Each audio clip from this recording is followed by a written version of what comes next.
Благодарам, почитувани колеги, пратеници, почитувана министер.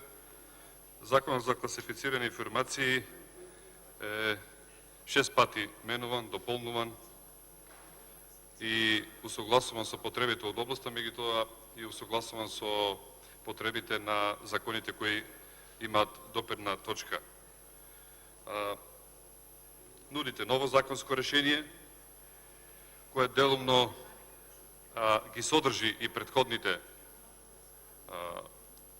делови од законот, влегува со нов момент во делот на криптозаштита, дел се усогласува со европската регулатива, се согласуваме тоа со можност Македонија што подготвена да ги дочека да го дочека влезот во НАТО.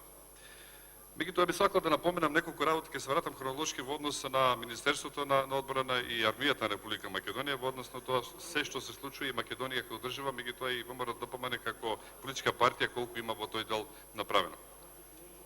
Република Македонија како одговорен член на меѓународната заедница и појаѓајќи од принципите на неделивост на безбедноста, континуирано придонесува во напорите на меѓународната заедница за заштита на светскиот мир и безбедност. Па од тука и ВМРО ДПМН како партија во согласно со дефинираните стратешки цели за полноправно членство во НАТО и ЕУ, години назад активно и континуирано вложуваше и е на браникот да се вклучи во сите процеси за поддршка во целокупниот спектар на реформи за создавање на услови во АРМ за модернизација. Се со цел за остварување на заедничките вредности и интереси и учеството во колективната одбрана на НАТО и ЕУ. Имено придонесот во операции во целокупниот спектар на мисии во Обединетите нации, на НАТО и ЕУ и воедно кон глобалната безбедност, мир и стабилност е стратешка мисија и на ВМРО ДПМН и коалицијата која првенствено гледа преку вложувањето на собствените безбедности, способности и капацитети. Почнувајќи од 1999 година, Република Македонија логистички ја поддржува мисијата КФОР на Косово преку Национален координативен центар за поддршка на земјата домаќин. Во рамките на билатералната соработка на Република Македонија во 2010 година во мисијата ИСАФ учествувавме со заеднички тимови со САД, со персонал од специјалните единици на АРМ и воена полиција. Мисијата ИСАФ завршила во 2014 година. Во рамките на коалицијата предводена од Соединетите Американски држави во периодот 2003-2008 година учествувале нашите сили во операцијата Слобода за Ирак во Ирак. Почнувајќи од јуни 2006 година, Република Македонија за прв пат зема учество во мисијата на НЕУФОР Алтеа во Босна и Херцеговина, што представува прв придонес во рамките на воената операција предводена од Европската унија. Во периодот од 12 години, односно со тоа е период од 12 години, пред се во делот на хеликоптерски детачмент, медицински тим и со штабен медицински персонал 2006-2018 година. Од мај 2007 година Република Македонија го започна својот придонес во меѓународната операција УНИФИЛ, предводена од Организацијата на Обединетите нации во Ливан. Мировната мисија предводена од НАТО, одлучна поддршка во Авганистан, започнува 1.1.2015 година и во неја се учествува до ден денес, каде што имавме можности да заедно со вас го посетиме овој дел. И каде што нашите војници исклучително професионално и многу квалитетно со гордост може да кажеме дека си ја извршуваат својата задача и дават свој придонес во мирот и стабилноста во тој регион. Република Македонија како кредибилен партнер на Северноатлантската алијанса 1999 година преку координативниот центар на земјата домаќин за поддршка обезбедува логистичка поддршка за КФОР, со што уште повеќе засуствува својата улога во унапредувањето на регионалната безбедност. Почнувајќи од 1998 година, Република Македонија има декларирани капацитети, војачина од механизирана пешадиска чета, инженерски вод и штабен персонал во рамките на бригадата на земјите од Југоисточна Европа. Бригадата е формирана како резултат на договорот на министрите за одбрана на земјите од Југоисточна Европа за формирање на мултинационални мировни сили, подпишан во 1998 година во Скопје, Република Македонија. Бригадата е намената за придонес во меѓународни и хуманитарни операции предводени од НАТО, ЕУ и ОПСЕ и други коалиции. Во 2006 година штабен персонал учествуваше во операцијата ИСАФ во Авганистан.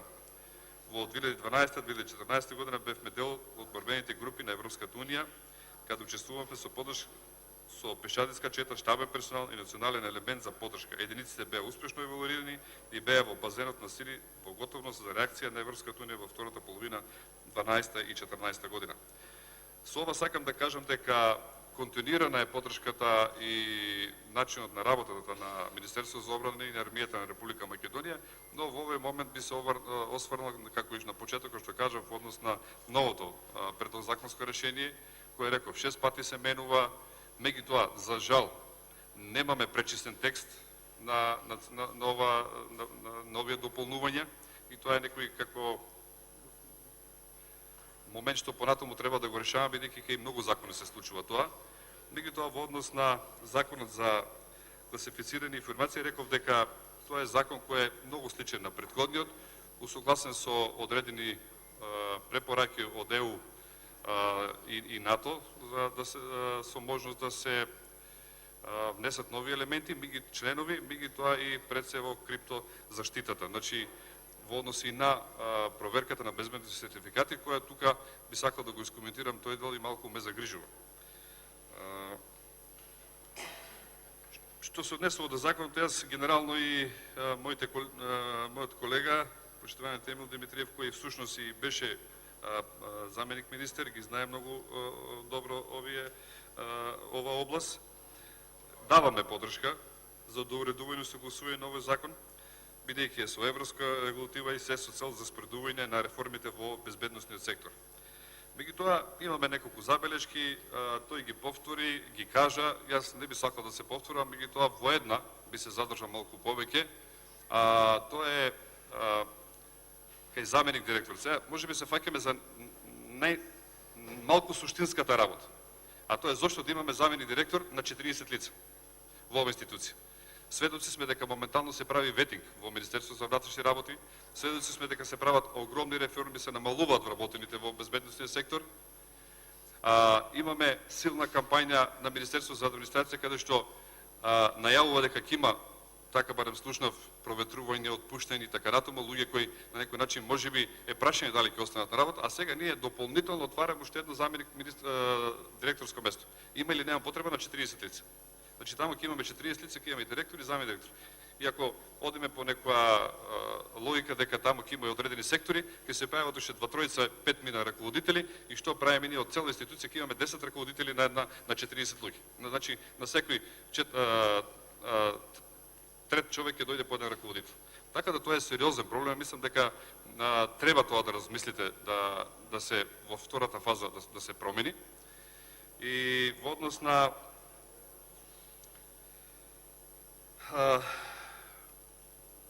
проверките, безбедносните проверки, јас не би сакал да навлегувам во ова што и понатаму, меѓутоа, за жал, се уште постои недоверба околу овие оперативни проверки, сомнеш кој ќе постои и ќе не следи во иднина.